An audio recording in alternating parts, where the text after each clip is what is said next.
Ambiance studieuse dans l'atelier, ici on fabrique des cartes et des boîtiers électroniques pour l'aéronautique. Elles équiperont les avions, les hélicoptères et les fusées européennes.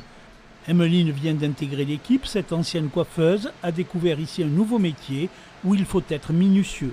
Précision, oui, très manuel. Et c'est vrai que moi j'aime bien voilà, tout ce qui est minutieux. Les cartes sont assez variées, donc on ne fait jamais la même chose. Aquitaine Électronique participe à la Semaine de l'Industrie et ouvrira ses portes pour mieux se faire connaître, mais surtout donner envie aux visiteurs de les rejoindre. Notre problème du moment n'est pas notre carnet de commandes. Je ne vais pas dire qu'on est trop garni, mais presque. Donc notre souci est d'arriver effectivement à produire et à livrer. Et pour ça, on a besoin de monde et on cherche à recruter, même si on a déjà beaucoup recruté. On est passé en 2 ans, là, entre janvier 2021 et aujourd'hui, de 112 personnes dans l'entreprise, donc Aquitaine Électronique, à 165 personnes. On a intégré plus de 50 personnes en moins de 2 ans. Là. Depuis la reprise de l'activité aéronautique, le nombre d'emplois dans la filière est en forte augmentation.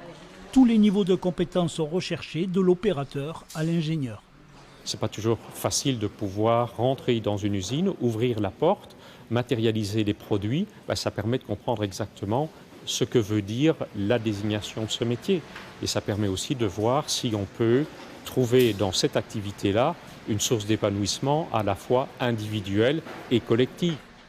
Aquitaine Électronique, implantée sur la zone de Serre-Castet, fait partie des 632 entreprises du secteur. Elles emploient aujourd'hui plus de 16 000 salariés dans les Pyrénées-Atlantiques.